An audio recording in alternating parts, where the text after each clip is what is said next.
अस्सलाम वालेकुम नाज़रीन, मैं हूं रफ़त मलिक और आप देख रहे हैं view point YouTube news channel. नाज़रीन कराम, जनरल कासिम सुलेमानी की शहादत के बाद इस खित्ते में एक और ही मंजरनामा सामने आ चुका है। अब आज हम इस वीडियो में हम डिस्कस करेंगे कि आखिर जनरल कासिम सुलेमानी क्या वाकई इतने पावरफुल थे, ईरान इसके बाद क्या करने जा रहा है, अमेरिका को आखिर ऐसी क्या वजह पेश आई कि उन्हें जनरल सुलेमानी को शहीद करना पड़ा। क्या वाकई ईरान इतना ताकतवर है कि वो अमेरिका के गले की हड्डी बन सकता है। अमेरिका को आखिर क्या पेश आई कि उसने जनरल कासिम सुलेमानी को शहीद किया।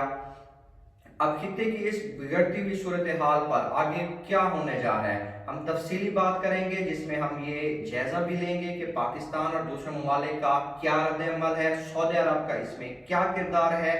और बाकी सब कुछ। अगर अभी तक आपने हमारा चैनल सब्सक्राइब नहीं किया तो हमारा चैनल सब्सक्राइब कर लें और साथ में लगे घंटी का आइकन भी दबा दें ताकि हमारी हर आने वाली न्यू वीडियो आप तक पहुंच जाए। नाजरीन कराम, जनरल कासिम सुलेमानी का ईरान के मोस्ट पावरफुल लोगों में उनका शुमार होता था। नाजरीन कराम, कुछ वक्त पहले इराक ने दाश के खिलाफ अमेरिका से मदद मांगी और जनरल कासिम सुलेमानी और अमेरिका दोनों ने मिलकर इराक से खात्मा किया दाश का, और दाश के इराक के खात्मे में जनरल कासिम सुलेमानी का एक कलीदी किरदार था। तो अब सोचने की बात यह है नाजरीन कि आखिर फिर क्यों वजह पेश आई अमेरिका को कि उन्होंने ये ड्रोन हमला किया और कासिम सुलेमानी को शहीद किया। सबसे पहले नाजरीन कराम, आपको एक बात समझनी पड़ेगी कि सऊदी अरब और ईरान का बहुत ही अरसे से एक तनाव की सी कैफियत उन दोनों ममालिक में है। उसकी क्या वजूहात हैं उसके बारे में भी हम आपको डिटेल से बात बताएंगे।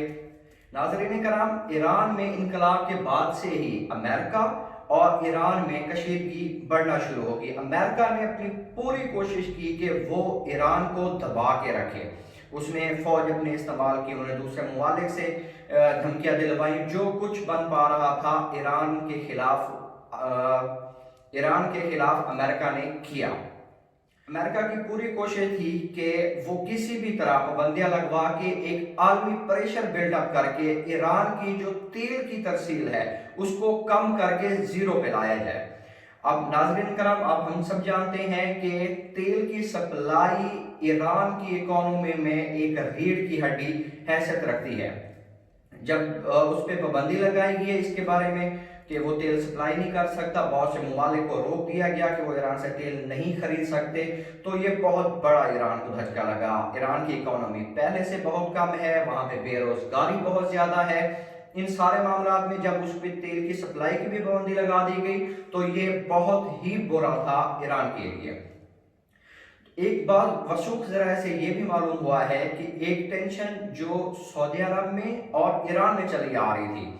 उसके खात्मे के लिए सऊदी अरब ने एक वफ्द भेजा ईरान की तरफ कि आपके और हमारे में जो भी तनाव है हम उनको खत्म करते हैं और एक दोस्ती का हाथ बढ़ाते हैं और इस ताल्लुक को हम आगे अच्छे से पहुंचाते हैं। तो इसके बदले में नाजरीन ईरान ने भी एक पॉजिटिव रिस्पॉन्स दिया और एक बावसूख जरा से भी ये भी इतला मिली है कि जनरल कासिम सुलेमानी एक अहम पैगाम ईरान की तरफ से सऊदी अरब के लिए लेके जा रहे थे इराक में, जहां वो कुछ सऊदी अरब के ऑफिशियल से मुलाकात करनी थी और उनको ये पैगाम देना था। नाज़रीन करम, अब ये बात सोचने की है कि अगर सऊदी अरब और ईरान में सुलह हो जाती है तो अमेरिका का क्या, लेकिन ये कभी भी अमेरिका और इसराइल को बर्दाश्त नहीं था। अब हम चलते हैं कि अमेरिका, इसराइल या सऊदी अरब या ईरान आखिर तनाव की वजह क्या है। अमेरिका शुरू से नाजरीन एक ये ब्लेम लगाता आया है ईरान पे कि वो मुख्तलिफ जो प्रॉक्सी ग्रुप हैं, जो दहशतगर्द तंजीमें हैं, उनको वो सपोर्ट करता आया है। लेकिन ईरान ने बारहा इस चीज़ से डिनाई किया है कि ऐसा कुछ भी नहीं है और उनके सारे जितने भी इल्जाम थे उनको मुस्तरद कर दिया है। लीबिया, शाम, यमन, इराक, जहाँ पे भी अमेरिकन की वजह से डिस्ट्रॉय हुए ये मुल्क, तो वहां पे एक नो डाउट इसमें कोई शक वाली बात नहीं है कि वहां पे ईरान का असर रसूख है। शाम में इसराइल जो भी तंसीबात हैं ईरान की उन पे बमबारी करता है, बदले में ईरान, सऊदी अरब, अमेरिका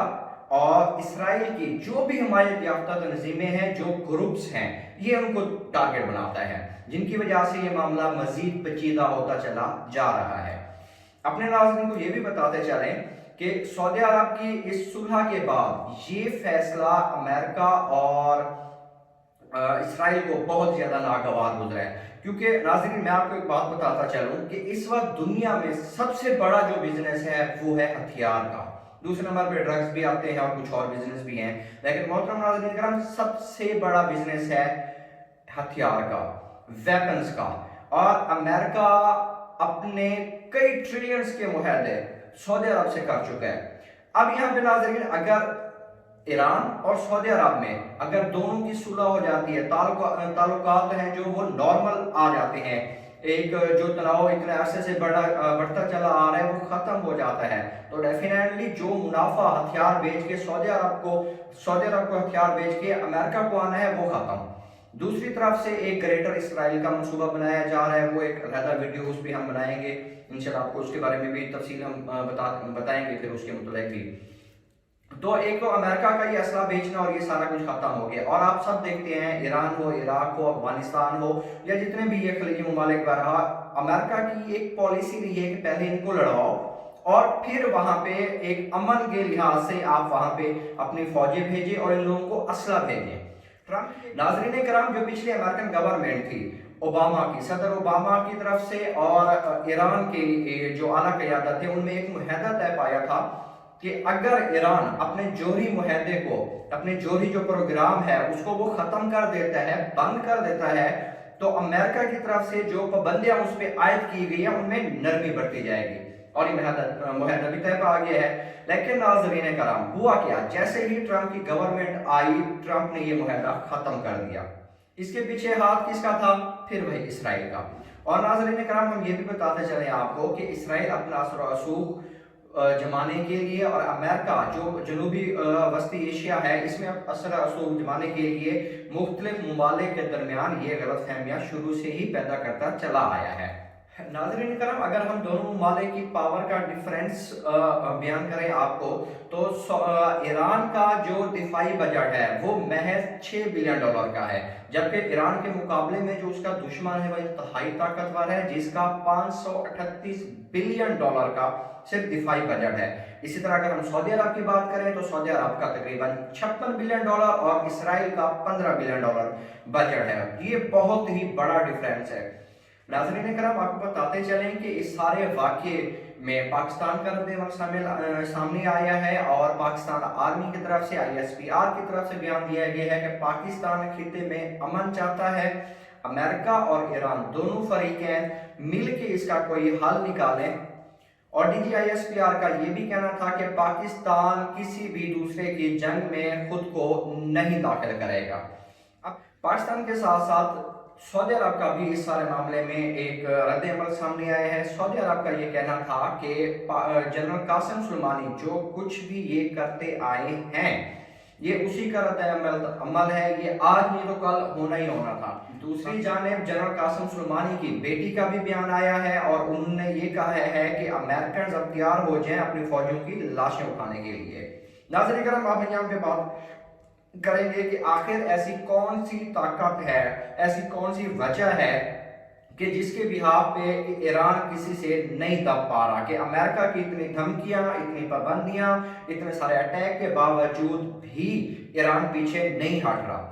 تو سب سے پہلے ہم بات کریں اسرائیل کی۔ اسرائیل، سعودیہ اور امریکہ ان کے جتنے بھی حمایت یافتہ گروپ ہیں ان کے مقابلے میں جو پروکسی گروپ ہیں ایران کے، کچھ تنظیمیں ہیں، کچھ پروکسی گروپ ہیں جن میں حماس ہے، جن میں حزب اللہ ہے، اور اس طرح کے دوسری بھی پروکسی جو گروپس ہیں، ان کی مدد سے ایران ہمیشہ امریکہ، سعودیہ اور اسرائیل کے جو حمایت یافتہ گروپ ہیں ان کے لیے بہت ہی زیادہ سردرد بنتا آ رہا ہے۔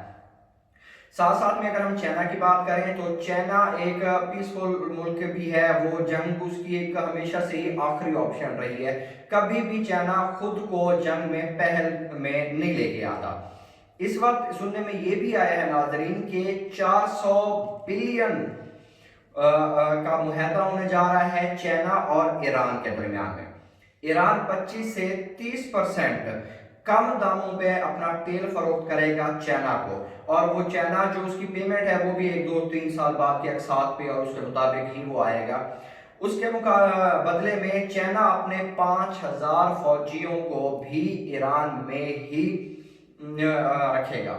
इसके साथ साथ चाइना ईरान के अंदर 400 मिलियन की भी इन्वेस्टमेंट करने जा रहा है। अब इसमें जो तेल की मशीनरी होगी, जो बाकी जो रोड्स मैप्स या जो कुछ भी बनेगा, वो तमाम मशीनरी सब कुछ चाइना अपनी तरफ से भेजेगा अपने मुल्क से ईरान में। नाज़रीन, यहाँ पे एक और बात भी हम आपको बताते चलें कि चाइना 500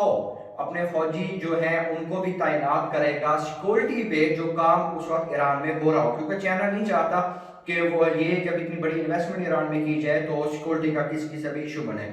और ये भी मसला है नाज़रीन, और ये बहुत ही बड़े सर दर्द है अमेरिका के लिए, क्योंकि अमेरिका और चाइना,